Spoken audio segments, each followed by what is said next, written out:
A crise da República e ruptura de 1930. No Brasil, as eleições presidenciais ocorrem de 4 em 4 anos e são realizadas em 2 turnos. No primeiro turno, ocorre a participação de todos os candidatos indicados pelos seus respectivos partidos.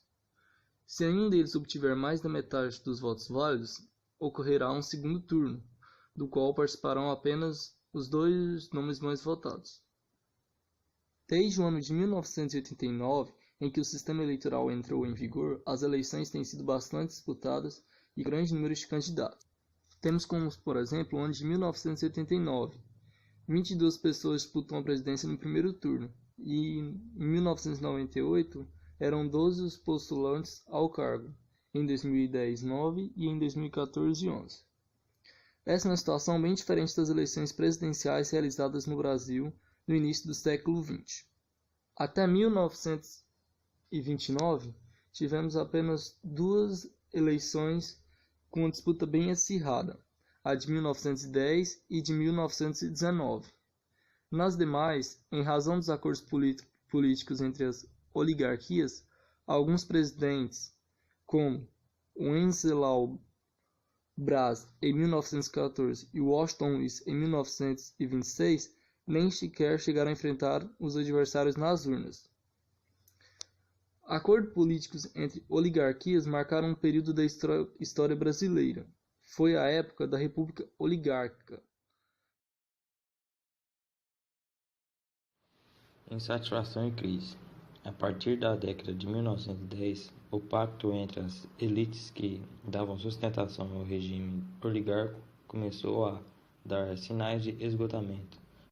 Manifestação de insatisfação e críticas ao modo pelo qual eram conduzidas a política e a economia agitavam vários setores da sociedade, entre os quais a classe trabalhadora e a camada média urbana.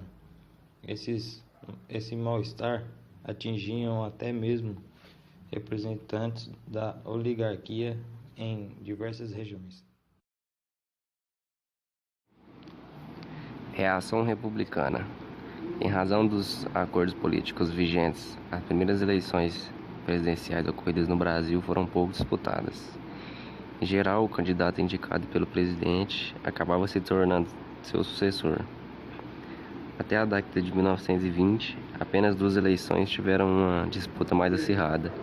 A de 1910, na qual Marechal Hermes da Fonseca derrotou o jurista Rui Barbosa. Reação republicana. Em razão dos acordos políticos vigentes, militares se rebelam. No dia 5 de junho de 1922, 3 dias depois de ter sido decretado a prisão de Hermes da Fonseca, 302 jovens militares do Forte de Copacabana, no Rio de Janeiro, sublevaram-se. Para reprimi-los, o governo enviou cerca de 3.000 soldados que cercaram a fortaleza. Numericamente inferiorizados, a maioria dos amotinados se rendeu. Mas 28 militares, mesmo sem condições de enfrentar as tropas legalistas. Segunda parte de militares se rebelam. Saíram pelas ruas de Copacabana de armas em punho. No meio do caminho, alguns rebeldes debandaram, sobrando apenas 18 homens, que ganharam a adesão de um civil. Nos tiroteios que se seguiram, apenas 2 rebeldes sobreviveram, os tenentes Siqueira Campos e Eduardo Gomes. O acontecimento, conhecido como os 18 do Forte, marca o início da luta dos tenentes contra as oligarquias no poder, movimento conhecido como tenentismo. Em fevereiro de 1922, um grupo de jovens artistas patrocinados por membros da elite paulista promoveu no Teatro Municipal de São Paulo a Semana da Arte Moderna. Realizado nos dias 13, 15 e 17, o evento reuniu os escritores Mário de Andrade, Oswald de Andrade, Menotti Del Pitta, o músico Heitor Villa-Lobos, os pintores Di Cavalcanti e Anita Malfatti e diversos outros artistas. Em fevereiro de 1922, um grupo de jovens artistas patrocinados por membros da elite paulista promoveu no Teatro Municipal de São Paulo a Semana da Arte Moderna. Realizado nos dias 13, 15 e 17, o evento reuniu os escritores Mário de Andrade, Oswald de Andrade, Menotti Del Pitta, o músico Heitor Villa-Lobos, os pintores Di Cavalcanti e Anita Malfatti.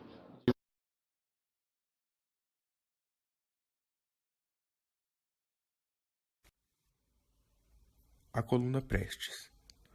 Movimentos semelhantes eclodiram em outros estados, como Mato Grosso, Sergipe, Amazonas e Rio Grande do Sul. O governo federal procurou sufocá-los. Muitos militares foram presos e condenados a trabalhos forçados na colônia agrícola de Clevelândia, criada em 1922 no extremo norte do Brasil, na divisa com a Guiana Francesa, no atual estado do Amapá. Em abril de 1925, na região de Foz do Iguaçu, os rebeldes paulistas, liderados pelo Major Miguel Costa, uniram-se aos gaúchos, comandados pelo capitão Luiz Carlos Prestes. Surgiu assim a coluna Prestes Miguel Costa. Em fevereiro de 1927, a coluna Prestes estava reduzida a pouco mais de 600 pessoas mal armadas e esgotadas pela Grande Marcha. Além disso, não havia recebido auxílio de novas rebeliões tenentistas como esperavam. Seus líderes decidiram então se refugiar na Bolívia. Algum tempo depois, Luiz Carlos Prestes filiou ao Partido Comunista do Brasil, PCB, tornando-se por muitos anos seu principal dirigente.